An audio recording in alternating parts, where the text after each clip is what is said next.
नमस्कार दोस्तों, एग्रीफेयर क्लासेस में आप सभी का स्वागत है। ये हमारा है लेक्चर बेसिक ऑफ हॉर्टिकल्चर के ऊपर और आज हम बात करने वाले हैं कंप्लीटली हॉर्टिकल्चर के ऊपर। उसके बाद हम लास्ट में जानेंगे एक्सटेंशन एजुकेशन, कैसे लैब टू लैंड जो है वो चीजें जाती है, सब कुछ प्रोसेस समझने वाले हैं। और ये मैं आपको बता दूं कि ये हमारा बीसीसी यानी कि Bihar combined entrance competitive examination का यूनिट 8 लेक्चर है और ये हमारा लास्ट वीडियो है इस सीरीज का। तो अगर आपने अभी तक नहीं देखा है तो जाकर के हमारा प्लेलिस्ट जरूर चेक करें, ठीक है। प्लेलिस्ट चेक करें, बीसीसी का करके जो है प्लेलिस्ट आपको देखने को मिलेगा। तो उसमें सारे वीडियोस आपको देखने को मिलेंगे वन शॉट के। अगर आपको नोट्स नहीं मिल रहे हैं तो कमेंट करना बिल्कुल ना भूलें। चलिए वीडियो को स्टार्ट करते हैं और सबसे पहले ये समझ लेते हैं कि इस वीडियो में हम क्या क्या जानने वाले हैं। तो आपको मैंने बताया कि हॉर्टिकल्चर के बारे में समझेंगे, यानी कि बेसिक समझेंगे, बेसिक ऑफ हॉर्टिकल्चर। ये आपके चैप्टर का नाम ही है। हॉर्टिकल्चर के अंदर क्या क्या होता है पहले तो समझिए कि हॉर्टिकल्चर होता क्या है। तो हॉर्टिकल्चर का आसान सा डिफिनेशन है हमारा। Horticulture is the branch of agriculture that deals with the cultivation of fruits, vegetables, flowers and ornamental plants. जो भी चीजें आपको यहाँ पे दिख रही है, आपको ये स्लाइड्स पे जो भी चीजें आपको देखने को मिल रही है, चाहे वो फ्रूट्स हो, वेजिटेबल्स हो, फ्लावर्स हो, ऑर्नामेंटल्स हो, ये सारे हॉर्टिकल्चर के अंदर आते हैं। ये उसके ब्रांचेस हैं, ठीक है। तो हॉर्टिकल्चर अगर आसान भाषा में वही होती है, हॉर्टिकल्चर उसे कहते हैं जिसमें फ्रूट्स, वेजिटेबल्स, फ्लावर्स और गार्डनिंग की जाती है, मतलब उसकी खेती की जाती है, उसे ही हम हॉर्टिकल्चर कहते हैं। और हॉर्टिकल्चर को हिंदी में हम कहते हैं बागवानी, ठीक है। गार्डनिंग और बागवानी में थोड़ा सा फर्क है, ये आपको समझने की जरूरत है। बेसिक हॉर्टिकल्चर जो होता है वो हम प्रैक्टिसेस समझेंगे, कैसे इसको केयर कर सकते हैं, कैसे मैनेज कर सकते हैं, कौन कौन सा क्रॉप्स होते हैं, कौन से क्रॉप्स कहाँ पे उगाए जाते हैं, ये सब के बारे में हम समझने वाले हैं डिटेल में। तो बिना किसी टाइम वेस्ट के हम आपको ये समझा दे रहे हैं कि इस वीडियो में आगे क्या समझने को मिलेगा। पहले समझेंगे बारी बारी से चीजें। हम पोमोलॉजी समझेंगे फ्रूट साइंस के ऊपर, जिसके अंदर हम देखेंगे अलग अलग टाइप्स के फ्रूट्स के बारे में। देन समझेंगे ओलेरीकल्चर, जिसे हम वेजिटेबल साइंस कहते हैं। उसके बाद हम समझेंगे फ्लोरिकल्चर और मेडिसिनल प्लांट्स के बारे में। फ्लोरिकल्चर यानी कि फ्लावरिंग के बारे में, हम फ्लावर की जो साइंस होती है उसके बारे में समझेंगे, उसके रेडिंग के बारे में, उसके केयरिंग के बारे में समझेंगे। देन मेडिसिनल प्लांट्स के बारे में समझेंगे, एरोमेटिक प्लांट्स के बारे में समझेंगे और उसके बाई प्रोडक्ट हम पोस्ट हार्वेस्ट के बारे में समझेंगे। देन हम समझेंगे एक्सटेंशन एजुकेशन। तो चलिए बिना किसी देरी के हम सबसे पहले जान लेते हैं बेसिक्स ऑफ हॉर्टिकल्चर। तो क्या है बेसिक हॉर्टिकल्चर का? फंडामेंटल्स है, मतलब मूल बातें जिसमें आपको इंपॉर्टेंस समझना है उसकी क्लासिफिकेशन। तो इसकी क्लासिफिकेशन जो है वो किस चीज पे डिपेंड करती है? तो इस पे डिपेंड करती है क्रॉप मार्क पे, कैसे कैसे क्रॉप्स हम ग्रो करते हैं उस पे। हर क्रॉप, हर प्लांट का अलग अलग एक ट्रेनिंग और प्रूनिंग होता है। हर प्लांट को केयर करने का अपना अलग अलग तरीका होता है, अलग अलग प्रोसेस है, ठीक है। तो इसी में हम ऑर्चार्ड मैनेजमेंट भी समझते हैं, लेआउट समझते हैं, प्रूनिंग नर्सरी मैनेजमेंट समझते हैं कि ये होता क्या है। फ्रूट प्रोडक्शन को समझेंगे, वेजिटेबल प्रोडक्शन को समझेंगे, तो इसकी उत्पत्ति कैसे हुई वो सब के बारे में, ठीक है। तो इंडिया जो है वो सेकेंड लार्जेस्ट प्रोड्यूसर है। एरिया प्रोडक्शन की बात कर लेते हैं, ठीक है। किस चीज का? वो चाइना के बाद, ठीक है, फ्रूट्स का, ठीक है। फ्रूट की हम बात कर रहे हैं, फ्रूट वेजिटेबल के। तो ये ह्यूमन डाइट के लिए बहुत ही ज्यादा इंपॉर्टेंट है, प्रोटेक्टिव फूड होता है। इसमें विटामिन मिनरल्स भरे भरे रहते हैं। हालांकि बहुत सारी चीजें इसमें पाई जाती है, लेकिन मेनली हम विटामिन मिनरल्स ही सुनते हैं ज्यादातर, क्योंकि ज्यादा मात्रा में वो चीजें ही पाई जाती हैं। और कहने का मतलब ये एंटीऑक्सीडेंट होती है। फ्रूट्स वेजिटेबल्स खाने से, ताजे फ्रूट्स खाने से आपके अंदर जो भी बीमारियां है उसको ठीक करने की क्षमता रखती है। आपको कटआउट्स हो जाते हैं या फिर थोड़े से जो भी इश्यूज है बॉडी में, वो इश्यूज ठीक करने की काम करती है। ये मेटाबॉलिज्म एक्टिविटी बढ़ाती है। तो ऑल थ्रो फ्रूट्स वेजिटेबल्स को खाने से हमारे अंदर की जो भी चीजें की कमियां हैं, हमारे बॉडी को चलने के लिए, सुचारू रूप से चलाने के लिए ये मैंडेटरी है। ये आईसीएमआर का गाइडलाइंस है कि आपको 120 ग्राम खाना चाहिए, 200 ग्राम खाना चाहिए। ये जो प्लान है वो उसके एक ह्यूमन बॉडी के अपेक्षा कितना खाना चाहिए वो डाइटरी प्लान में दिया गया है। और इसलिए भी दिया गया है क्योंकि हर लोग इसे कंज्यूम करेंगे सही मात्रा में तो उनके शरीर में जो भी कमियां हैं वो आपूर्ति हो सके, ठीक है। फ्यूचर प्रोस्पेक्ट्स की बात कर लेते हैं। तो हाई एक्सपोर्ट्स वैल्यू है, जो पोटेंशियल्स है, तो इसमें आपको प्रोसेसिंग, जैम्स, जूस वगैरह देखने को मिलती है। कहने का मतलब कि हम फ्यूचर के लिए। जैसे आज हमारा अभी चल रहा है मई, तो मई में कोई भी क्रॉप्स ग्रो होते हैं या फिर कोई भी फ्रूट क्रॉप्स अभी हमने हार्वेस्ट किया, सपोज कर लो कि लीची है या इसके बाद आएंगे मैंगो, तो मैंगो आपको साल भर नहीं मिलेंगे। तो इसे हम प्रिजर्व करने के लिए और लॉन्ग टाइम के लिए यूज करने के लिए या फिर एक्सपोर्ट करने के लिए हम दो चीजों को यूज करते हैं। पहला तो होता है हमारा वैल्यू एडिशन, जिसमें हम प्राइस को इंक्रीज करते हैं, प्रोडक्ट्स को हम एक प्रोसेसिंग के थ्रू गुजारते हैं, तो वो सब कुछ होता है इंडस्ट्री में। और ये इंडस्ट्री का यही रोल है कि जो पेरिसेबल होता है, मतलब वो ज्यादा समय तक नहीं चलता, जिसकी लाइफ कहते हैं कि लाइफ साइकिल बहुत कम होती है, तो उसको हम क्या करते हैं, प्रोसेसिंग करते हैं। जो बहुत लंबे समय तक रहता है तो उसको प्रोसेसिंग कम करते हैं, क्योंकि इजिली अवेलेबल हो जाता है या फिर इजिली हैंडलिंग हो जाती है। लेकिन मैक्सिमम जो फ्रूट्स है वो हाईली पेरिसेबल होते हैं, जो कि 2 4 10 दिनों में खराब हो। तो चलिए अब समझ लेते हैं क्लाइमेटिक एडेप्टेशन के बारे में। क्या कैसे कैसे क्लाइमेट में क्या क्या पाए जाते हैं। तो ट्रॉपिकल की समझ लेते हैं। ट्रॉपिकल किसे कहते हैं, जहाँ पे गर्मी और ह्यूमिड, ठीक है, जहाँ पे फ्रोस्ट ना देखने को मिले, मतलब कि जो फ्रोस्ट कहते हैं, बर्फबारी कह लो, ठीक है, तो ये सब देखने को ना मिले, ये ट्रॉपिकल है। ट्रॉपिकल रीजन जिसे गर्मी के इलाके कहते हैं, वहां पे क्या क्या होता है, तो वहां पे होते हैं mango, banana, papaya, coconut. For example हम समझिए हमारा जो इलाका है, ठीक है, तो वहाँ क्या है, हम अब ट्रॉपिकल में रहते हैं या सब ट्रॉपिकल में रहते हैं, तो अभी आपको पता चलेगा। हम रहते हैं, हमारा बिहार जो है वो है सब ट्रॉपिकल। कैसे, तो यहाँ है वार्म समर और मिल्ड विंटर, मतलब गर्मी भी रहती है और ठंड भी रहती है। तो ऐसे जगह पे गुआवा, सिट्रस, लीची, ये सब अच्छे से होते हैं।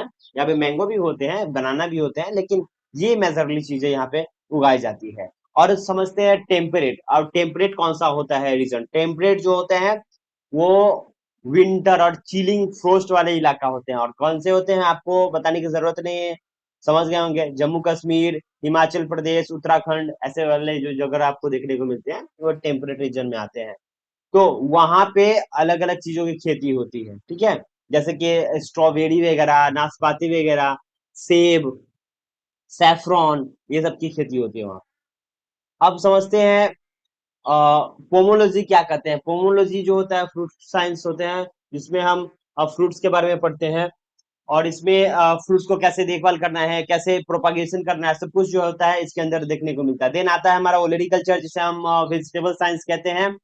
और इस एग्रीकल्चर में हम वेजिटेबल के साइंस को समझते हैं, कैसे आप वेजिटेबल्स को ग्रो करते हैं, कितने टाइम का होता है, कितने टाइम पीरियड है, कौन से इंसेक्ट पेस्ट लगते हैं, कौन से डिजीज लगते हैं, उसके बारे में। देन हम समझते हैं फ्लोरिकल्चर, जिसमें हम फ्लावर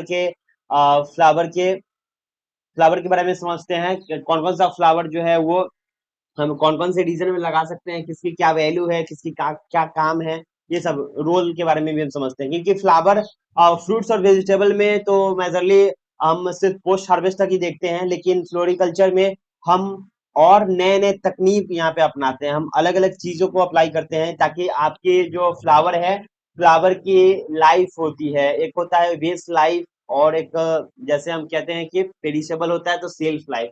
तो सेल्फ लाइफ और वेस्ट लाइफ में आपको डिफरेंस बता दें। सेल्फ लाइफ मतलब जो सेल्फ पे रखा हुआ होता है और कितने दिनों में वो खराब होगा, उससे हम मेजर करते हैं सेल्फ लाइफ। और वेस्ट लाइफ एक वेस्ट होता है, जिसे हम कह सकते हैं पोर्ट कह सकते हैं, वेस्ट आप समझते होंगे। तो इसके अंदर जो डाला हुआ रहता है फ्लावर, तो उसके हम मेजर करते हैं वेस्ट लाइफ और सेल्फ लाइफ, ठीक है। तो फ्लावर में जब भी हम यूज करेंगे तो वेस्ट लाइफ बोलेंगे, और फ्रूट्स में वेजिटेबल में बोलेंगे तो हम बोलेंगे सेल्फ लाइफ, ठीक है।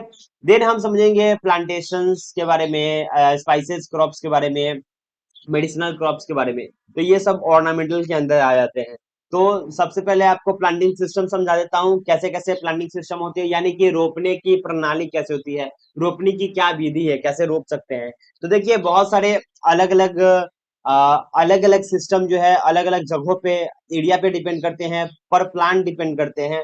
सबसे पहला हमारा सिस्टम है स्क्वायर सिस्टम, मतलब कि एक स्क्वायर वाले स्पेस में आप 4 कॉर्नर पे आप प्लांट लगाते हो जो कि ट्री बन जाता है, जो कि आपका ऑर्चर्ड हो सकता है, मतलब कोई फल का पेड़, जैसे एज एग्जांपल की मैंगो हो सकता है, लीची हो सकता है, जो बड़े बूशी देखने को मिलते हैं उस टाइप के, ठीक है।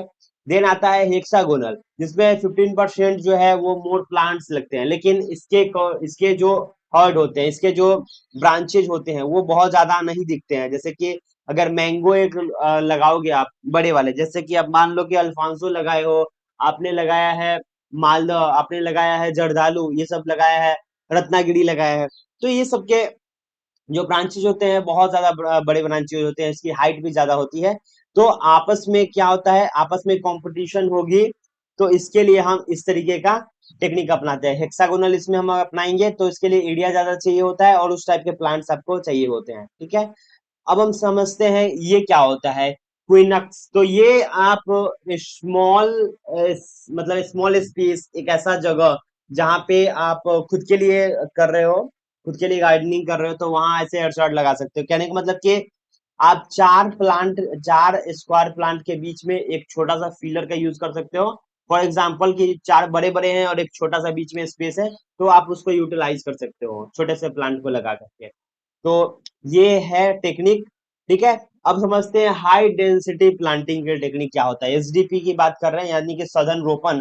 तो ये प्लांटिंग की है ड्वार्फ ट्रीज, जो कि क्लोज होते हैं एक दूसरे के, जिसमें आपको मैक्सिमम और अर्ली यील्ड देखने को मिलती है। मतलब कि समय से बहुत पहले, अगर आप वाइल्ड वैरायटी की, अगर आप देसी वैरायटी का कोई क्रॉप लगाते हो जिसको लगते हैं आपको 4 साल, वही आपको हाइब्रिड दे देगा 1.5 से 2 साल में, ठीक है। तो ये आपको ध्यान देने की जरूरत है कि आप कैसे क्रॉप लगा रहे हो, उसकी हाइट कितनी होगी, उसकी लेंथ ब्रेथ कितनी होगी, उसके हिसाब से। देन हम जाएंगे ट्रेनिंग के ऊपर। अब ट्रेनिंग क्या होता है, जिसे हम सधाई कहते हैं। देन आता है प्रूनिंग। तो पहले ट्रेनिंग समझ लेते हैं। देखिए, ट्रेनिंग जो होती है वो हम एक प्लांट को ट्रेन करते हैं, एक स्ट्रक्चरल शेप देते हैं कि हमें ये प्लांट को इस शेप में ही बढ़ाना है, मतलब कि न ज्यादा दाएं जाए, न ज्यादा बाएं जाए, न ज्यादा ऊपर जाए। उसको हम क्या करते हैं, उसको हम कट करते हैं। यंग ट्री हम छोटे से ही उसको शेप देते चलते हैं ताकि वो उस आकार का ही रहे, ठीक है। उसे हम ट्रेनिंग कहते हैं। और वही आता है हमारा प्रूनिंग। अब प्रूनिंग क्या होता है, प्रूनिंग को कहते हैं कटाई छटाई, आम भाषा में कहे तो कट करना होता है, चाहे वो डिजीज हो, डेड ब्रांचेज हो जो सूख गया हो, टहनी, जैसे कोई ब्रांचेज होता है वो सूख जाता है, विल्टिंग हो जाती है, तो उसको हम काट के हटा देते हैं। ऐसे कुछ प्लांट जो लगते हैं कि बहुत ज्यादा निकले हुए हैं प्लांट्स, उसको हम काट कर देते हैं। तो कट करने का बहुत सारे रीजन है, ऐसा नहीं है कि सिर्फ खूबसूरत बनाने के लिए ट्रेनिंग था हमारा। लेकिन प्रूनिंग जो है वो हर अलग अलग स्टेज में होता है। एक तो आपको डिजीज वाला, अगर पेस्ट वाला चीजें हटानी है, ब्रांच हटानी है, तो आप कट करते हो। देन आप कट करते हो इसमें ज्यादा फ्लावर, ज्यादा फ्रूट्स आने के लिए, ज्यादा नए नए ब्रांच निकलने के लिए, आप ज्यादा डेवलपमेंट के लिए आप इसकी प्रूनिंग करते हो, ठीक है। तो प्रूनिंग अलग अलग स्टेजेस में होती है, लेकिन ट्रेनिंग अलग होती है और प्रूनिंग अलग होती है। तो इन बीच जो है वो कंफ्यूज ना हो, क्योंकि इससे क्वेश्चन जो है आपको आएंगे एमसीक्यूज में, ठीक है। अब समझते हैं रिजुवेंशन क्या होता है। तो जिसे हम कहते हैं जीर्णोद्धार, ये होता है हेवली प्रूनिंग। जब ओल्ड प्लांट जो है, मतलब ओल्ड ट्री जो है, उसको काट दिया जाता है उसके ट्रंक से, तो इसमें से स्प्राउट होते हैं नए नए ब्रांचेस, और नए नए ब्रांचेस से निकलते हैं पुराने पेड़ों के तने से। उसे हम क्या कहते हैं, उसे कहते हैं रिजुवेंशन, ठीक है। तो नई शाखाएं आती है, नए प्लांट्स आते हैं, इसमें नए नए जो है वो फ्रूट्स आएंगे, इसकी क्वालिटी जो है वो थोड़ा सा मेन ब्रांच से आपको डिफर देखने को मिलेगी। उसके बाद आता है हमारा प्रोटेक्शन। अब बचाव कैसे कर सकते हैं, तो लेटेंट हीट में आपको बचाव करने की जरूरत है। फ्रोस्ट जो, अगर मान लीजिए फ्रोस्ट होता है, पाला आते हैं, तो आपको इरिगेट करना है कोल्ड नाइट में, लेटेंट हीट के लिए। ठंडी ठंडी में रातों में सिंचाई करें, ठीक है, ठंडी में। और वही सन वन धूप की बात कर लेते हैं, तो आपको व्हाइट वॉश करने की जरूरत है। लाइम ट्रंक, मतलब कि चूना से आपको पेड़ को पुताई करने की जरूरत है, जो कि तने पर चूने की पुताई की जाती है। कैसे, तो सनबर्न से, मतलब कि धूप से जो जल जाते हैं उससे बचाव के लिए। और भी बहुत सारे इसमें चीजें यूज की जाती है ताकि आपके इंसेक्ट पेस्ट वगैरह से प्रोटेक्ट कर सके आपके मेन ट्रंक को। देन हम समझते हैं प्रोपागेशन मेथड। प्रोपागेशन मेथड अलग अलग होती है, मतलब एक पौधे से दूसरे पौधे आप कैसे बना सकते हैं, उसके ऊपर दो तरीके का चीज हो देखने को आपको मिलते हैं। दो टाइप्स होते हैं प्रोपागेशन के मेनली। पहला होता है हमारा सेक्सुअल प्रोपागेशन और दूसरा होता है हमारा एसेक्सुअल प्रोपागेशन, जिसे हम वेजिटेटिव प्रोपागेशन भी कहते हैं। एसेक्सुअल प्रोपागेशन आपको सीड से ग्रो करते हैं, वेरिएशन होता है, अलग अलग हाइब्रिडाइजेशन होते हैं इसमें। बहुत सारे टेक्निक्स है, लेकिन वो सीड से ग्रो करते हैं बीजों द्वारा। जैसे कि आप पपीता ले सके चल सकते हो, ठीक है, पपाया। और एसेक्सुअल वेजिटेटिव प्रोपागेशन होती है, जो कि आपको अलग अलग टेक्निक इसमें यूज किया जाता है। ये एक तरीके का आर्ट एंड साइंस दोनों मिल करके ही ये बना है।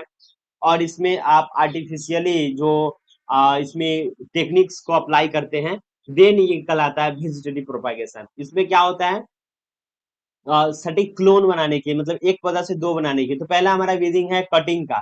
जब आप कोई ब्रांचेस कट करके लगाते हो, सेमी स्टीम जो आता है, हार्ड वुड स्टीम लगाते हो, तो उसे हम कहते हैं कटिंग। ठीक है, तो आप कट कर देते हो सिंपल से, और सॉइल में लगा देते हो, रूटिंग होती है और वो प्लांट बन जाते हैं। देन दूसरा है हमारा ग्राफ्टिंग। दो एक ही फैमिली के दो अलग अलग पौधे को बांध लेते हैं, लगा देते हैं, joining the stand and root stock. ठीक है, उसे हम क्या कहते हैं, ग्राफ्टिंग कहते हैं। विनीर ग्राफ्टिंग मैंगो में होती है। अच्छी टहनी को हम क्या करते हैं, जंगली जड़ के साथ जोड़ देते हैं, तो उसकी जो ऊपर वाली जो पोर्शन होती है, नीचे वाली वाइल्ड कैरेक्टर होती है, तो उसकी जो न्यूट्रिशन खींचने की क्षमता ज्यादा होगी। और अगर पैदावार, ज्यादा पैदावार वाला अगर आप प्लांट लगाते हैं ऊपर, तो वो ज्यादा पैदावार देगी। तो इस तरीके से हम इसकी ग्राफ्टिंग करते हैं। देन आता है हमारा बडिंग। बडिंग जो है वो जिसे हम कहते हैं चश्मा चढ़ाना। वो सिंगल बर्ड जो है वो बारिक में लगाया जाता है, जैसे कि टी बडिंग वगैरह, सिट्रस वगैरह में देखने को मिलती है। छाल के खाल में डालना होता है नींबू का जो बेर कहते हैं, मतलब जो बर्ड होते हैं वो। और इसमें से एक नया रूटिंग आती है, और ये ब्रांच निकल जाते हैं, तो कट करके आप वापस से इसको लगा सकते हैं। देन हमारा एक और विधि है जिसे हम कहते हैं लेयरिंग, यानी कि गुटी बांधना। तो ये जो है रूट अटैच होते हैं ब्रांच से, मतलब कोई ब्रांच ऐसा देखते हैं कि वो फिंगर फिंगर थिकनेस हो, ठीक है, 1 फिंगर थिकनेस हो, और वो ब्रांच को हम सिलेक्ट करते हैं, हेल्दी ब्रांच को। देन हम उसको क्या करते हैं, उसकी बार्क को रिमूव कर देते हैं। इसका वीडियोस वगैरह, ये सब का वीडियो जो है हमारे चैनल पे देखने को मिलेंगे आपको। आप जाकर के चेकआउट कर सकते हैं। बार्क रिमूव कर देंगे, और क्या करेंगे, बार्क रिमूव करने के बाद यहाँ पे हम पॉलीथीन लगा देते हैं, इसमें मोस लगा देंगे या मिट्टी लगा देंगे, और अच्छे से इसको बाइंड कर देंगे मॉइस्चर दे करके, और इसका वेट करेंगे। देन इसमें से रूट आने लगेंगे, और ये सक्सेसफुल हो जाएगा। नया इसको कट करके आप वापस से मिट्टी में लगा देंगे। ठीक है, अब आप इसका अगर आपको वीडियो देखना है, तो वीडियो देखने के लिए आपको जाना है एग्री फेयर पे। एग्री फेयर हमारा एक और चैनल है जिसको आपको विजिट करना है। वहां से आप प्रैक्टिकल वीडियोस देख सकते हैं। बहुत सारा फार्मिंग से रिलेटेड वीडियोस है आपको वहाँ पे। एग्री बिजनेस से रिलेटेड वीडियोस है, बिजनेस से रिलेटेड वीडियो देखने को मिलेगा। चलिए आगे बढ़ते हैं। अब समझ लेते हैं मेजर फ्रूट प्रोडक्शन के ऊपर। ठीक है, कल्टीवेशन, वैरायटीज और डायग्नोस्टिक समझ लेते हैं क्या होता है। सबसे पहले हम समझ लेते हैं आम को। फलों का राजा आम। आम फलों का राजा क्यों कहलाता है?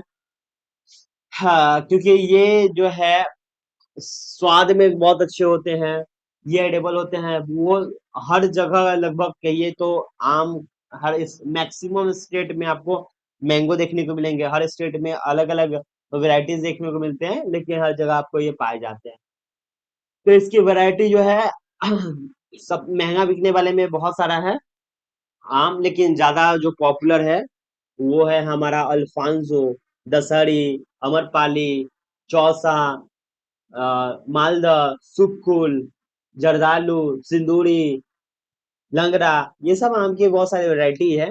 और ये बहुत सारे क्रॉस वैरायटी भी है, जो हाइब्रिड, आप हाइब्रिड वैरायटी जो आप देखते होगे या फिर सुनते होगे कि इसका हाइब्रिड है या फिर उसके जैसा टेस्ट लग रहा है, तो हाइब्रिडाइजेशन करके बनाया जाता है। मतलब कि अलग अलग क्वालिटीज आपको देखने को मिलती है, अलग अलग टेस्ट भी देखने को मिलते हैं। ठीक है, तो तो इसमें भी बहुत सारे अलग अलग वैरायटी है। जो 12 मास देने वाला है, थाईलैंड मैंगो है, या फिर कह ले कि आपको बहुत महंगे महंगे भी आम आपको देखने को मिलते हैं। 1.5 लाख 2 लाख का एक एक आम आपको देखने को मिलते हैं। तो ये सब जो है आपको वैरायटीज अलग अलग डिपेंड करते हैं अलग अलग लोकेशन पे। देन आता है हमारा बनाना। बनाना में हम समझते हैं, बनाना के भी बहुत सारे टाइप्स होते हैं। बनाना जो है हेवी वाटर इसको चाहिए होता है, न्यूट्रिएंट्स जो चाहिए होता है। प्रोपागेशन जो है वो स्वॉर्ड और सकर से किया जाता है। टिश्यू कल्चर के माध्यम से भी इसको बनाना को लगाया जाता है, ग्रो किया जाता है। तो इसमें जो है वो डिजीज वगैरह पनामा विल्ट लगते हैं, जो कि इससे विल्टिंग से क्या हो जाती है, ये सूख जाते हैं और इसकी तना गिर जाती है। ठीक है, देन हमारा आता है पपाया। पपाया जो कि फास्टर ग्रोइंग माना जाता है। यील्ड जो है वो पैपी डाइजेस्टिव एंजाइम, ये पेपिन बहुत फायदेमंद होता है, इससे मेडिसिन वगैरह भी तैयार किए जाते हैं। प्रोपागेशन जो है वो आपको सीड से किया जाता है। अब समझते हैं फ्रूट प्रोडक्शन के बारे में, ठीक है। फ्रूट प्रोडक्शन, अभी तो हम फ्रूट प्रोडक्शन ही समझ रहे थे, लेकिन अभी प्रोडक्शन के बारे में थोड़ा सा हम ज्यादा समझ लेते हैं। कुछ ऐसे फ्रूट्स जो कि आपको आपके हेल्थ के लिए बहुत अच्छा होता है।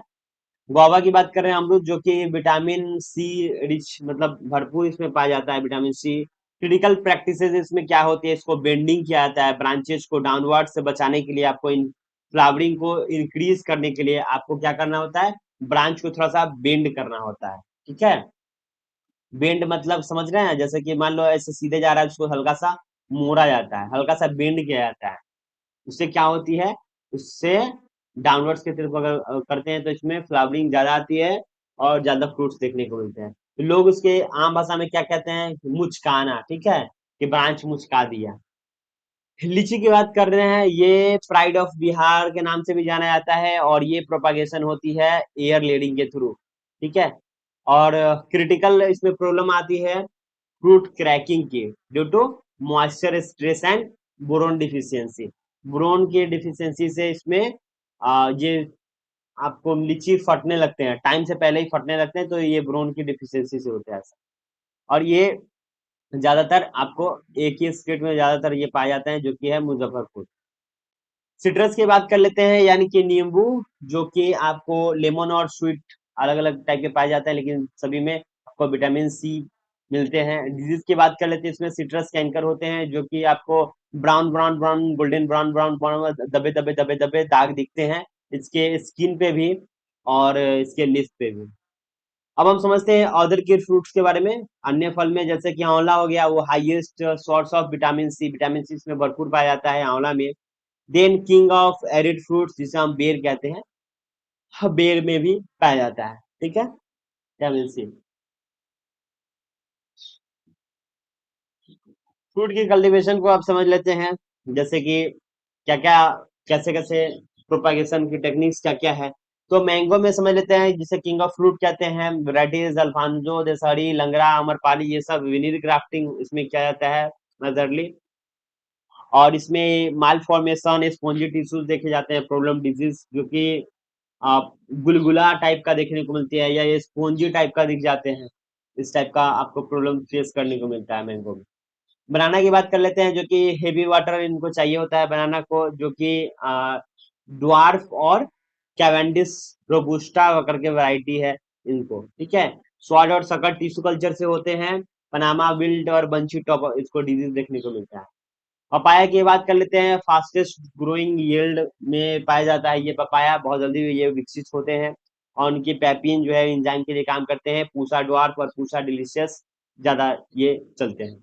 बेसिकली जो है वो मेंशन किया गया है, ये सीड से ही प्रोपागेट होते हैं, आप कटिंग करके ट्राई मत करें, ठीक है। डिजीज जो है इसमें दो डिजीज है, एक तो इसमें लिखा नहीं है, मैं बता दे रहा हूँ, एक विल्टिंग की है, और एक है येलो मोजाइक वायरस, ठीक है। ये येलो मोजाइक वायरस ना बहुत खतरनाक है। अगर एक बार में येलो मोजाइक वायरस आपके खेतों में हो गई, एक दो में हो गई ना, तो अगर आप उसको डिस्टर्ब नहीं करेंगे, उसको आप रिमूव करके डिस्ट्रॉय नहीं करेंगे, तो वो पूरे खेत में हो जाएगी और सारा फसल आपका नष्ट हो जाएगा। ये पपाया के केस में होता है। गुआवा की बात कर लेते हैं, तो ये apple of tropics, rich vitamin C पाया जाता है। मतलब कि जो ट्रॉपिकल एरियाज में जहाँ पे एप्पल नहीं पाए जाते हैं, अब तो यहाँ पे भी एप्पल होता है, जैसे कि यहाँ का वैरायटी है। मैं आपको बता देता हूँ कि यहाँ एप्पल की बात कर लेते हैं, तो यहाँ आता है HRMN, हरमन 99 करके वैरायटी है एप्पल का, जो कि अपने बिहार रीजन में भी होते हैं। ये गुआवा को जो गुआवा में आपको ज्यादातर विटामिन सी देखने को मिलते हैं, ये इलाहाबाद सफेदा, L49, सरदार, ये सब पाए जाते हैं। साथ में आपको KG5, और यहाँ पे आपको अलग अलग वैरायटीज देखने को मिलते हैं, ठीक है। तो ये जैसे कि पूषा का हो गया वैरायटी, और इसमें साइज के ऊपर जो है वो अलग अलग आते हैं। लाल वाला जो है वो अमरूद अलग आपको देखने को मिलता है। और फिर जैसे कह लें कि VNR करके आता है इसमें। तो ये सब बहुत अच्छा है, इसका वैरायटी है। ठीक है। सीड जो है वो ग्राफ्टिंग से लगाया जाता है, सीड से भी प्रोपागेट किए जाते हैं, और साथ में लेयरिंग से भी होते हैं। ठीक है। प्रैक्टिस जो है वो बेंडिंग आपको करना है, शाखाएं को थोड़ा सा झुकाना है, जिससे आपकी ज्यादा फ्लावरिंग देखने को मिले। आगे बढ़ते हैं, अब हम समझ लेते हैं फ्रूट कल्टीवेशन के बारे में। फ्रूट कल्टीवेशन में अभी जो हमने जो समझा उसकी मैट्रिक्स को समझ लीजिए, चाहे तो आप इसका स्क्रीनशॉट ले सकते हैं। लीची जो है प्राइड ऑफ बिहार के नाम से जाना जाता है। शाही चाइना जो है वैरायटीज ज्यादातर चलते हैं, और ये मुजफ्फरपुर में पाए जाते हैं। एयर लेडिंग के थ्रू ये लीची में किया जाता है प्रोपागेशन। फ्रूट क्रैकिंग जो है वो मॉइस्चर स्ट्रेस और बोरोन डिजीज से देखने को मिलते हैं। लेमन, मौसमी, संतरा जो है सब में विटामिन सी पाए जाते हैं, और वैरायटीज अलग अलग है सभी में। इसमें टी वर्डिंग मेजरली किए जाते हैं। सिट्रस कैंकर इसमें मेजर डिजीज है। स्ट्रॉबेरी कुल क्लाइमेट में पाए जाते हैं, जो कि रनर से होते हैं। और कोकोनट की बात कर लेते हैं, प्लांटेशन क्रॉप है जो कि होल नट्स से हम कंज्यूम करते हैं। आंवला की बात कर लेते हैं, हाईएस्ट विटामिन सी सोर्स पाया जाता है, जो कि बडिंग से प्रोपागेट किया जाता है। बेर की बात कर लेते हैं, किंग ऑफ एरिड फ्रूट्स कहते हैं जिसे, जो कि टी बडिंग से भी होते हैं। जैक फ्रूट जो है वो world's largest tree borne fruit के नाम से जाना जाता है। अब समझ लेते हैं वेजिटेबल के बारे में, यानी कि ओलेरी कल्चर के बारे में। ठीक है। चलिए, साइंस ऑफ वेजिटेबल समझने से पहले आपको समझा देता हूँ कि इसमें जो टाइम ड्यूरेशन है ये बहुत कम होता है as comparison to fruit crops. ठीक है।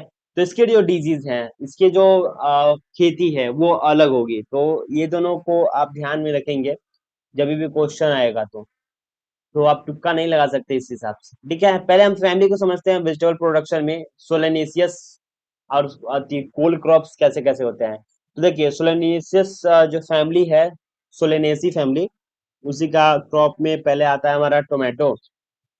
टोमेटो रेड कलर होता है लाइकोपीन के कारण। ये क्वेश्चन आपको आएंगे एमसीक्यू में। रेड कलर होने का क्या कारण है, तो लाइकोपीन के कारण होता है, एक हार्मोन है। इन्हें नर्सरी चाहिए होता है एक अच्छा खासा ग्रो करने के लिए। वैरायटी पूसा, रूबी, अर्का, विकास आप लिख सकते हैं। वैरायटी में पेस्ट में फ्रूट बोरर आते हैं। देन हम समझेंगे पोटैटो को। तो पोटैटो में अर्थिंग अप करना बहुत जरूरी है, यानी कि मिट्टी चढ़ाना। तभी आप आलू अच्छे से होंगे। भुरभुरे मिट्टी रहने चाहिए, हार्ड नहीं होने चाहिए। अगर हार्ड रहेंगे तो आपके आलू जो है वो गोली गोली निकलेंगे, छोटे छोटे। ठीक है। मॉडिफाइड अंडरग्राउंड स्टीम्स ट्यूबर, मतलब जो है वो नीचे की तरफ हम इसको रखेंगे और ऊपर से ढक देंगे, तो इजिली जो क्या होगा, ये ग्रो होंगे और अच्छे से हम इसमें से प्राप्त कर सकते हैं आलू। ठीक है। और ये एक आया है हमारा कोल क्रॉप, जिसे हम कहते हैं गोभी। गोभी जो है इसका हेड हम इसे खाते हैं, और ये जिससे कॉलीफ्लावर कहते हैं, इसे भी हम गोभी ही कहते हैं। तो इसका हम क्या खाते हैं, इसका हम कर्ड खाते हैं। तो दोनों का एडिबल पार्ट जो है वो अलग है, लेकिन जो देखने में आपको लगता है कि इसका हम कर्ड खा रहे हैं, इसका हम हेड खा रहे हैं, तो अलग तो नहीं खा रहे हैं, लेकिन है सेम ही चीज। लेकिन कहने का तरीका अलग अलग है। ठीक है। कॉलीफ्लावर जो है फूल गोभी, जिसे हम कहते हैं, एडिबल पार्ट कर्ड होता है, सेंसिटिव होता है मोलिब्डेनम डिफिशियंसी से, जो कि व्हीप टेल डिजीज इसमें मेजरली देखने को मिलते हैं। और इसमें आपको बोर और कैटरपिलर बहुत सारे देखने को मिलेंगे। ठीक है। अब समझते हैं रूट और ट्यूबर वाले जो वेजिटेबल्स होते हैं। तो हमारा है रेडिस, मूली, कैरोट, जो कि हमें रीज वगैरह में इसे हम लगाते हैं, मतलब मिट्टी जिसमें चढ़ा हुआ रहता है। ऑरेंज कैरोट वगैरह जिसमें कैरोटीन पाया जाता है, विटामिन ए रिच होता है, जो कि आपकी आंखों के लिए बेस्ट होता है। ठीक है। देन आता है हमारा कुकुरबिटी फैमिली का। कुकुरबिट जो कि गार्ड के नाम से भी जानते हैं। अलग अलग गार्ड होते हैं, जैसे कि बोटल गार्ड होते हैं, कद्दू हो गया, मतलब लौकी हो गया, बिटर गार्ड हो गया, करेला हो गया, स्पॉन्जी हो गया, पॉइंटेड गार्ड हो गया, कुकुम्बर हो गया। तो ये अलग अलग गार्ड जो है वो सभी कुकुरबिटी फैमिली से आती है। सब लतरने वाले होते हैं, मतलब क्लाइंबर होते हैं सारे। और ये इसमें डिजीज जो है वो मेजरली आपको देखने को मिलते हैं। इसमें इसमें बोरर्स वगैरह, इसमें भी कैटरपिलर लगते हैं, जो कि मैंने पहले बताया था। और इसमें आपको देखने को मिलेंगे पोलिनेशन।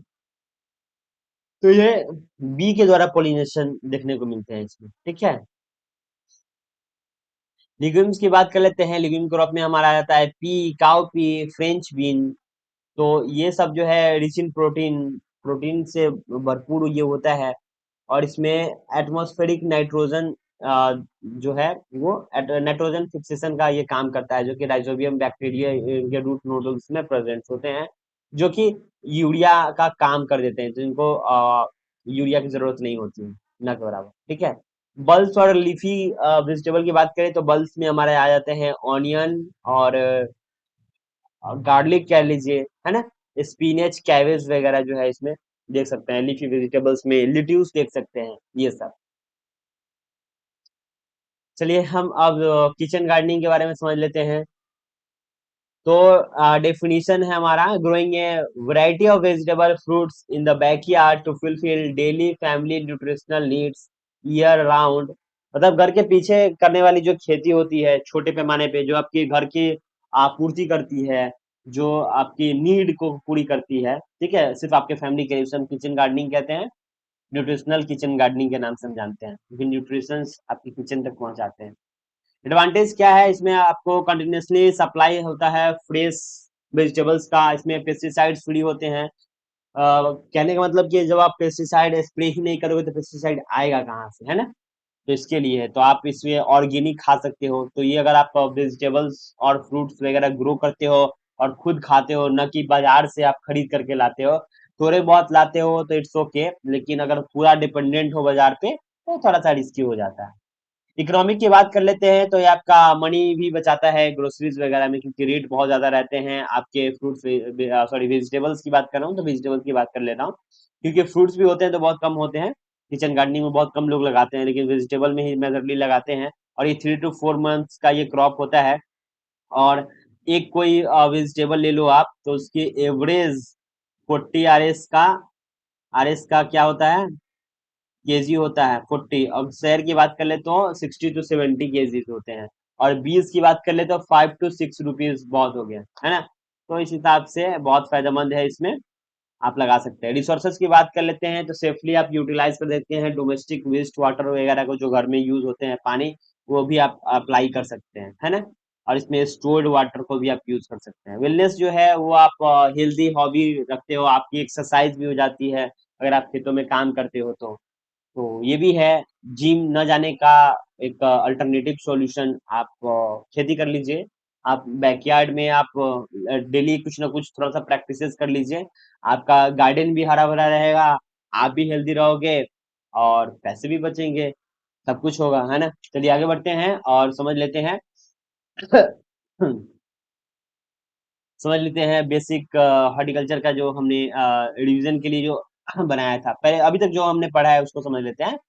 लीची जो है जिसमें क्रैकिंग देखने को मिलती है, ब्रोन की डिफिशियंसी जो देखने को मिलती है, कॉलीफ्लावर में विपटेल देखने को मिलता है, जो कि मोलिबेडियम डिफिशियंसी से पता होता है। पोटैटो में लगते हैं लेट ब्लाइट, और बनाना में लगते हैं पनामा बिल्ड। टारगेट है हमारा साइंटिफिक कंपाउंड, तो टोमेटो रेड जो है लाइकोपीन के कारण होता है। पोटैटो और ग्रीन टॉक्सिसिटी जो है वो सोलेनिन में देखने को मिलता है, सोलेनिन से, मतलब जो हरे आलू हो जाते हैं वो, ठीक है। ओनियन जो है वो पुंजेंसी आपको एलील प्रोपाइल क्या बोलते हैं, डिसल्फाइड से आपको ज्यादा इसमें जो झांस वाले जो प्याज होते हैं वो देखने को मिलते हैं, उसके कारण, ठीक है, एलील प्रोपाइल के कारण। पपाया पपाया का जो एंजाइम होता है वो पेपिन होता है। और पाली मैंगो जो है वो 1600 प्लांट पर हेक्टेयर लगा सकते हैं आप इसमें, ठीक है, 2.5 मीटर के डिस्टेंस में।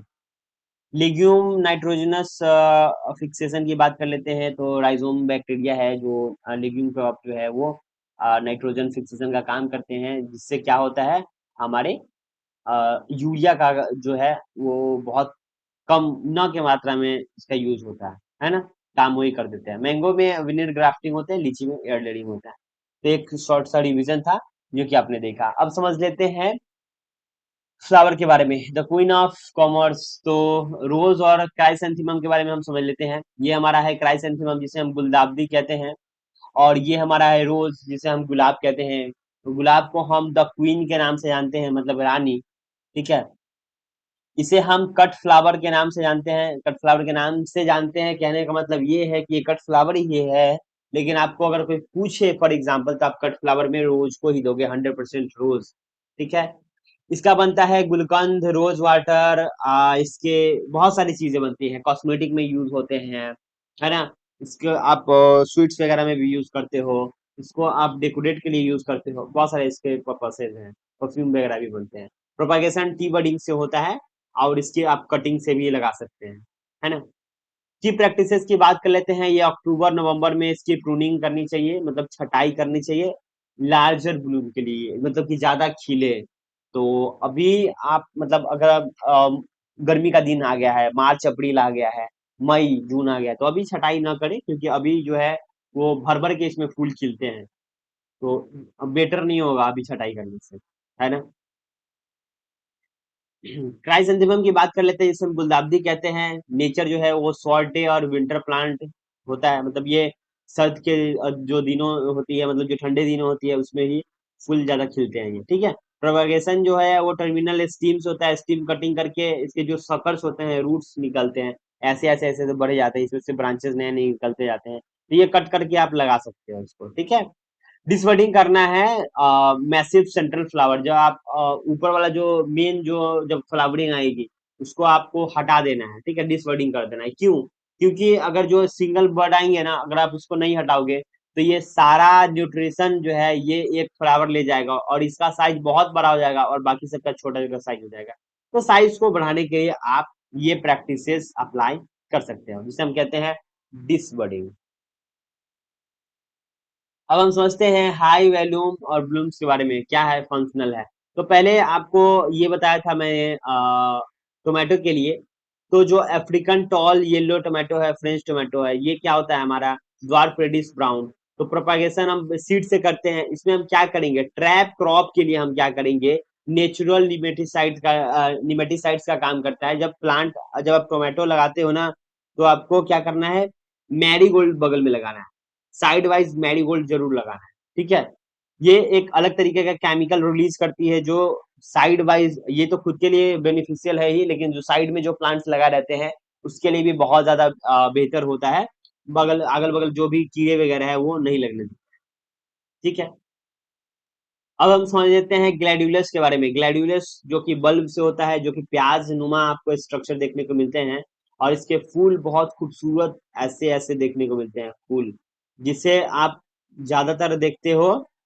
ये स्पाइक्स होते हैं, इसमें कट नहीं होते हैं। ये आपको देखने को मिलते हैं कहाँ, ये ऑफिस वगैरह में देखने को मिलते हैं, या फिर जहाँ पे बुके वगैरह बनते हैं वहां पे आप देखेंगे, बुके वगैरह में मेनली इसको यूज किया जाता है। ठीक है। ये फेमस होता है टॉल फ्लोरल स्पाइक्स के लिए। प्रोपागेशन होता है इसके अंडरग्राउंड स्कीम से, जिसे हम कॉम्स कहते हैं। ठीक है। ये कॉम्स कहलाता है, और ये कहलाता है बल्ब। तो एक बल्ब के अंदर कई सारे कॉम्स होते हैं, जिसमें से नैन निकलते हैं। ये मत सोचिए कि एक बल्ब है तो एक ही प्लांट लगेगा। जब आप लगाओगे ना, तब एक ही निकलेगा स्पाइक, उसके बगल से उसी में से नए नए कॉम्स निकलते जाएंगे। ठीक है। रिक्वायरमेंट जो होती है इसमें, स्ट्रिक्टली आपको वेल ड्रेन्ड सॉइल रखना है, जिसमें पानी जो है वो लगे ना रहे। ठीक है, निकल जाए। अब हम बात कर लेते हैं फ्रेगनेंस के मतलब मामले में कौन सा जो है वो फ्लावर सही है। तो ट्यूबर रोज, जिसे हम रजनीगंधा कहते हैं, ये एक ऐसा फ्लावर है, ये भी बल्ब से ही लगते हैं। ये एक ऐसा फ्लावर है जो कि आपके, अगर आप विंडो साइड लगाओगे तो पूरा घर को गमका देगा, है ना। डालिया की बात कर लेते हैं। इसका प्रोफाइल जो है ये प्रोड्यूस होता है मैसिव कलर, इसमें अलग अलग कलर्स देखने को मिलते हैं। ये भी प्रोपागेट होते हैं सीड से और ट्यूबरज रूट से। चलिए आगे बढ़ते हैं और समझ लेते हैं लैंडस्केपिंग थ्योरी के बारे में। तो लैंडस्केपिंग के लिए आपको अलग अलग कैनोपी, एवेन्यू अगर आपको बनाना है, रोड साइड जो आप पेड़ देखते हैं, तो ये होता है, इसको हम कहते हैं गोल मोहर, गुलमोहर कहते हैं। या फिर एवेन्यू में आपका ये भी आ जाएगा, आ, कचनार, कचनार या अमलतास।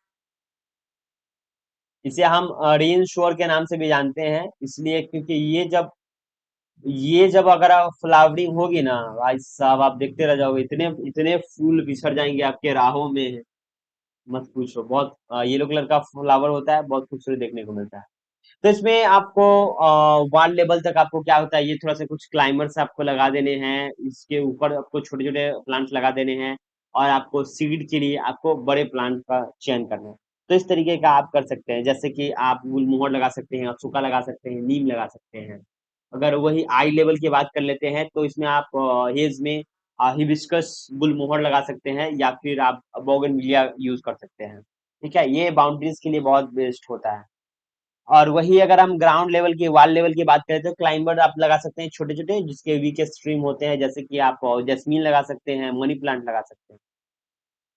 आगे बढ़ते हैं और समझ लेते हैं एरोमेटिक प्लांट का खास काम और कैसे एक्सट्रैक्ट किया जाता है पाइपलाइन के थ्रू। पहले होता है हमारा मेंथा, ठीक है, जो पिपरमिंट के नाम से भी जानते हैं। एक मिंट भी होता है जो पुदीना होता है।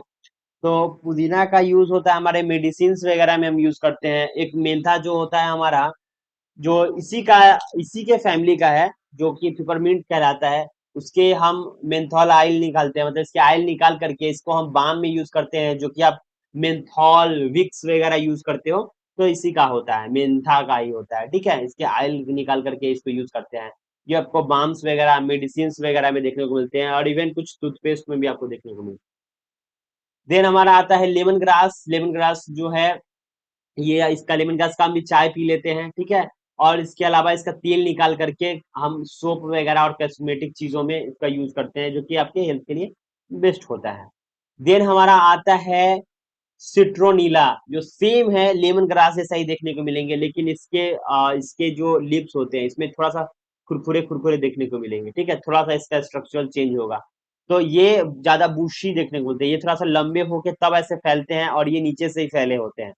तो ये जो सिंट्रोला है, ठीक है, आ, सिंट्रोनेला है जो है, ये क्या काम करता है, तो इसका जो तेल निकालते हैं, तो ये जो भी आप हीट वगैरह मस्क्यूटो रिप्लिकेंट्स जो भी आप देखते हैं, स्प्रे वगैरह जो ऑयल वगैरह देखते हैं, तो इसी से तैयार होते हैं। तो अगर आपने ये लगाया है क्रॉप तो वेस्ट है, ये भी लगाया है तो ये भी वेस्ट है। ये सारे जो है वो आप मेडिसिनल एटलीस्ट आपने यहाँ जरूर लगाएं, प्लांटिंग जरूर करें। अब समझते हैं नेचुरल फार्मेसी में हमारा क्या काम है। पहला है हमारा एलोवेरा। एलोवेरा आपको पता है कि इसके लिप्स जेल जो आते हैं वो स्किन केयर के लिए, डाइजेशन के लिए बहुत बेस्ट होता है। एलोवेरा का जूस थोड़ा सा कड़वा टेस्ट जरूर है, लेकिन एलोवेरा का जूस जो है आपकी डाइजेस्टिव प्रॉब्लम जो भी है वो ठीक कर देगा। साथ में अश्वगंधा जो है, अश्वगंधा की जो रूट होती है, जड़ें, वो हमारे स्ट्रेस रिलीफ करने की काम आती है। मेडिसिन जो आता है आपकी एंटी एजिंग प्रॉपर्टीज वगैरह इसमें होती है। ठीक है। देन हमारा आता है तुलसी। तुलसी जो है हमारा, वो हर घर में आपको तुलसी देखने को मिलेगा। तुलसी के बहुत सारे फायदे हैं, वो एंटी बैक्टीरियल होता है, इम्यूनिटी बूस्टर होता है। अगर आपको छींक खांसी टाइप का कुछ आ रहा है तो आप इसके पत्ते जरूर कर एक बार चबाएं, ये आपको ठीक कर देगा। ठीक है, नेचुरल मेडिसिन में आते हैं। अब समझते हैं प्रिंसिपल ऑफ प्रिजर्वेशन। मतलब प्रिजर्वेशन मतलब बचाव के लिए, उसको स्टोर करने के लिए क्या टेक्निक है। तो सबसे पहले आपको ये डिफेंस करना है, आपको माइक्रो ऑर्गेनिज्म से इसको बचाना है। ठीक है, आपको बैक्टीरियल ग्रोथ होता है उससे बचाना है। देन आपको इनएक्टिव एंजाइम को यूज करना है। देन आपको प्रिजर्वेटिव का मीन समझना है, कैसे आप मतलब इसको स्टोर कर सकते हैं। देखिए, ये कूल टेम्परेचर का क्रॉप है, तो इसको भी थोड़ा सा कूल टेम्परेचर चाहिए होता है। अगर आप इसको कूल टेम्परेचर नहीं प्रोवाइड करेंगे हीट में, ये जल्दी खराब हो जाएगा, और खराब होने का कारण है इसके attacking of bacteria and micro organism. ठीक है, तो डिफेंस सेल्स जो है वो आप इसको प्रोवाइड कर सकते हैं। इस पे किया जाता है वैक्स का कोटिंग, जिससे वैक्स से जो बैक्टीरिया वगैरह को दूर किया जाता है, और हीट वगैरह से भी बचाया जाता है। ठीक है, चलिए अब समझते हैं, ये हमारा फोर पिलर है प्रिजर्वेशन का, मतलब कि कैसे हम बचा सकते हैं, कैसे लंबे समय तक इसको रख सकते हैं। पहला हमारा है थर्मल। थर्मल जो है जिसे हम कहते हैं पास्चुराइजेशन टेक्निक, जो कि आपको दूध में मतलब मिल्क में आपको देखने को मिलता है। देन हमारा है डिहाइड्रेशन, जो कि नमी हटाना, मतलब माइक्रोब को न लगने के लिए हम क्या करते हैं, अगर ज्यादा नमी है तो मॉइस्चर इसमें हम हटा देते हैं। वो कैसे करते हैं, तो सन ड्राइंग से करते हैं, धूप में सुखा करके, कोई भी अनाज वगैरह हो गया या कुछ भी ऐसा आपको देखने को मिलेगा। केमिकल प्रिजर्वेटिव्स की बात कर लेते हैं। एडिंग करते हैं हम केमिकल्स आर्टिफिशियली, कुछ ऐसे केमिकल्स वगैरह है जिसको हम यूज करते हैं, जिससे हम खराब होने से और ज्यादा समय तक इसको हम प्रिजर्व करके रखते हैं। ऑस्मोसिस की बात कर लेते हैं, जिसमें हम शुगर और सैल्ट मिला करके चीजों को स्टोर करते हैं। जैसे कि शुगर में आप स्वीट को प्रिजर्व करते हो, शुगर में आप पेठा, आपने सुना है कभी, मुरब्बा जिसे हम कहते हैं पेठा, ठीक है। ये तो इसके एस कार्ड जो होता है हमारा, मतलब सिस्कोरा, उससे बनते हैं, एलमंड से बनते हैं, जिसको प्रिजर्व करते हैं ऐसे चीनी में। या फिर आप एलमंड, सॉरी, आंवला कैंडी कह लो। वैसे ही अगर सैल्ट की बात कर लेते हैं, सैल्ट जो है आपको पिकल्स वगैरह में देखने को मिलते हैं, चिप्स वगैरह में देखने को मिलते हैं, तो इस तरीके से हम प्रिजर्व कर सकते हैं, ठीक है। तो पहला है प्रिजर्वेटिव, जो है हमारा रूल बुक में क्या आता है, सबसे पहला आता है पोटेशियम मेटा बाइसल्फाइड, जो कि आपको कलरलेस फ्रूट के लिए यूज किया जाता है, रंगीन फल के लिए। फंक्शन जो है वो प्रिजर्व करता है without altering natural light foods, मतलब कोई टेस्ट में फर्क लाए बिना यो आप क्या करता है, कोई कलर चेंज किए बिना आपको क्या करता है, प्रिजर्व करने का काम करता है। बेस्ट एग्जांपल है लीची, लेमन और एप्पल के लिए। वही बात करते हैं सोडियम बेंजोइट का, तो ये टारगेट होता है कलर्ड फ्रूट में, जिसका फंक्शन होता है स्पेशली प्रिजर्व करना रेड पिगमेंटेशन को। तो वो बेस्ट एग्जांपल हमारा होता है टोमेटो और स्ट्रॉबेरी को। देन हमारा आता है बायोकेमिकल फॉर्मूला, जिसमें हम जैम की बात करते हैं, जेली की बात करते हैं और स्क्वैश की बात कर लेते हैं। जैम हमारा बेस होता है जो कि बॉइल्ड फ्रूट पल्प होता है, जो गूदे वाले जो फल होते हैं उससे बनाते हैं, साथ में शुगर का यूज किया जाता है इसमें, यानी कि चीनी का यूज किया जाता है।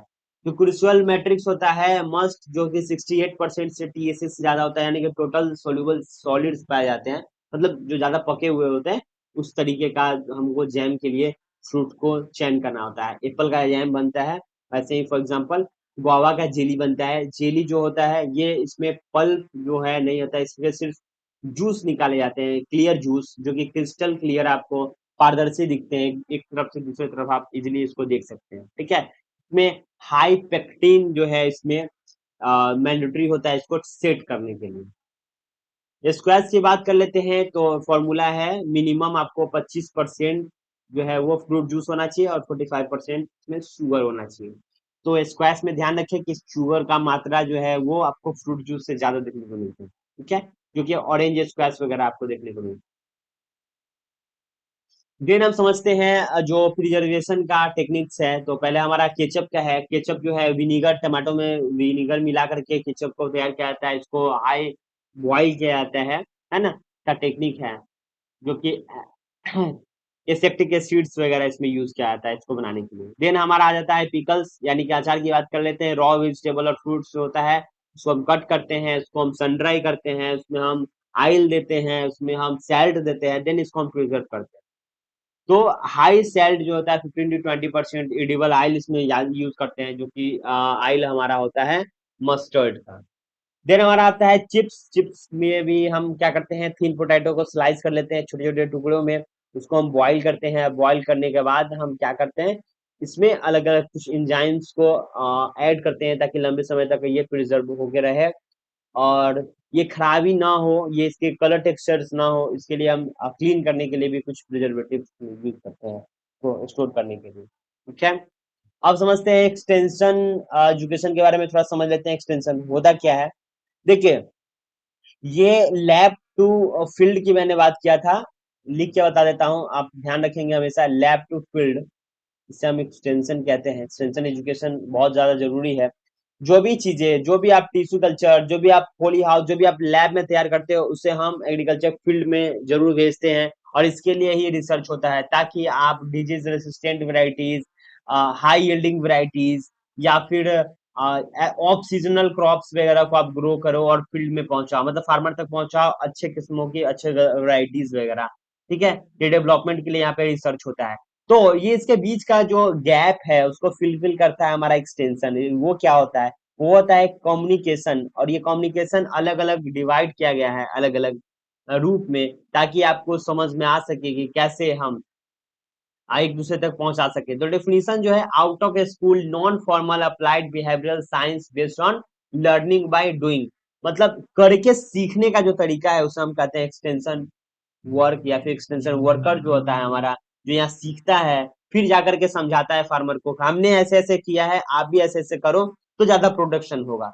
तो ये एक एग्रीकल्चर वाले जो होते हैं, जैसे मान लो आपने बीएससी एग्रीकल्चर किया है, बीएससी एग्रीकल्चर आप कर लोगे तो आपकी लास्ट सेमेस्टर जो आती है, लास्ट सेमेस्टर से पहले एक सेवेंथ सेमेस्टर आता है, 8 सेमेस्टर होते हैं बीएससी एग्रीकल्चर में। सेवेंथ सेमेस्टर में आपको एक्सटेंशन एजुकेशन आता है, जिसमें आपको बताया जाता है, इसके बारे में पढ़ाया जाता है। देन हमारा आता है 8 सेमेस्टर, जिसमें प्रोजेक्ट होते हैं कि आपने क्या क्या किया है उसके ऊपर प्रोजेक्ट बना। ठीक है, चलिए अब हम समझा देते हैं एक्सटेंशन मेथड के बारे में, कैसे रीच करते हैं। सबसे पहला आपको इंडिविजुअल आपको कांटेक्ट बनाना है, आपको हाईएस्ट पर्सनल जो है इम्पैक्ट बनाना है, रीच को बढ़ाना है। ठीक है, इम्पैक्ट बनाना है लेकिन लोअर रीच रखना है। टूल्स को यूज करना है, फार्मर का होम विजिट करना है, फार्मर को विजिट करना है, कॉल करना है, पूछना है कि हमने जो आपको दिया था, हमने कोई सीड दिया था तो कैसा ग्रो किया है कि नहीं किया है। तो इस तरीके का आपको कनेक्टिविटी बनाना है। देन आपको ग्रुप कांटेक्ट रखने हैं, मतलब आपको 15 से 20 फार्मर को आपको एक टाइम में रीच करना है। सबको डेमो देना है कि कैसे ये एक्चुअल में वर्क करता है, ये वाला फर्टिलाइजर आप यूज करोगे तो इसका पैदावार बढ़ेगा, तो आपको डेमो जाके देना है। ठीक है, मैस कांटेक्ट जो होता है, आप कांटेक्ट कर सकते हैं, कैसे कर सकते हैं, तो आप अवेयरनेस फैला सकते हैं। चाहे आप किसी गांव-गांव में जाओ और बताओ किसी किस्म के बारे में, किसी वैरायटीज वाले कोई क्रॉप्स के बारे में बताओ, या फिर किसी फर्टिलाइजर के बारे में बताओ, या कुछ टेक्निक के बारे में, तो आप यूज कर सकते हो। आप रेडियो वगैरह यूज कर सकते हो, टीवी वगैरह, या फिर न्यूज़पेपर वगैरह में आप ऐड वगैरह भी दिखा सकते हो अगर किसी का कंपनी है तो। ठीक है, वो एडवर्टीजमेंट ऐसे कराते हैं, लेकिन आजकल सोशल मीडिया ज्यादा चलते हैं तो यूट्यूब वगैरह में आपको देखने को मिलते हैं। तो आजकल लोग सोशल मीडिया पे भी बहुत सारे एड्स वगैरह चलाते हैं, कैंपेन वगैरह चलाते हैं, यूट्यूब चैनल खुद का रखते हैं, जैसे कि मैं भी आपको पढ़ा रहा हूँ तो यूट्यूब के माध्यम से ही पढ़ा रहा हूँ। तो यहाँ भी मैं आपको बता रहा हूँ कि कैसे आप लोगों से जुड़ सकते हैं, क्या क्या क्राइटेरिया होता है। तो इसके बारे में अगर आपको डीप जानना है ना एक्सटेंशन एजुकेशन के बारे में, तो हमने ये एक्सटेंशन एजुकेशन बहुत बारी किया है, अपने कॉलेज टाइम में भी किया है, मास्टर्स बैचलर्स में। देन आप ये आपको अगर प्रैक्टिकल जानना है ना, तो हमारा चैनल जो है एग्री फेयर पे जाएं, वहां आपको एक्चुअल में दिखेगा एक्चुअल में एक्सटेंशन वर्क कैसे होता है, कैसे काम करते हैं, कैसे हम फार्मर से मिलते हैं, कैसे हम जानते हैं चीजों को, उसको भी कहते हैं। मतलब ये टू वे में होता है, ऐसा नहीं है कि सिर्फ आप जाकर सिर्फ किसान को बताते हैं, आप किसान से भी बहुत कुछ सीखते हो, है ना, कि वो कैसे खेती कर रहा है, वो क्या नया नया टेक्निक यूज कर रहा है। ऐसा नहीं कि सिर्फ सारा ज्ञान आपके पास ही है, किसान के पास नहीं है, ऐसा नहीं है। लेकिन उनके पास हुनर ज्यादा है, लेकिन आपके पास नॉलेज ज्यादा है, तो ये फर्क होता है। ठीक है, तो अब हम समझते हैं कि जो भी मैं आपको पढ़ा रहा हूँ, इसका लेक्चर आपको इसका जो नोट्स वगैरह है वो आपको एग्रीफेयर.in पे मिलेगा। अगर नहीं मिलता है इन केस, तो आप हमें टेलीग्राम पे टेलीग्राम पे नोट्स देख सकते हो। हमारा जो नोट्स है वो आपको यहाँ देखने को मिलेगा, है ना। उसके अलावा जो है आपको बीएससी एग्रीकल्चर के यहाँ पे ई बुक्स वगैरह आपको देखने को मिलेंगे, एग्रीकल्चर बुक्स यहाँ पे वेबसाइट पे देखने को मिलेंगे, एग्रीकल्चर का आर्टिकल्स वगैरह यहाँ आपको देखने को मिलेगा। तो दोस्तों ये था वीडियो, उम्मीद करता हूँ कि वीडियो पसंद आएगा, तो हमारे दोस्तों सगे संबंधियों के साथ भी शेयर करें। और मैंने इसलिए आपको बता दिया है ये चीजें। तो दोस्तों उम्मीद करता हूँ आपको वीडियो पसंद है, तो वीडियो को लाइक करें, अपने दोस्तों सगे संबंधियों के साथ भी शेयर करें। और हाँ, ये हमारा यूनिट जो है वो सारा का सारा क्या हो चुका है, कंप्लीट हो चुका है। और अब हम आपको अगर पीवाईक्यू चाहिए, तो अब हम क्या करेंगे कि पीवाईक्यू के ऊपर का काम करेंगे। अगर आपको नहीं चाहिए तो भाई कमेंट मत करना, लेकिन अगर आपको चाहिए ना, अगर आपको चाहिए कि क्वेश्चन जो है वो सटीक आए, क्वेश्चन सॉल्व करवाए, तो उसके लिए कमेंट करना बिल्कुल ना भूलिए। चैनल पे नए हैं तो चैनल को सब्सक्राइब कर ले, क्योंकि इन फ्यूचर हम आपको मिलने वाले हैं। Thank you for watching. जय हिंद, वंदे मातरम।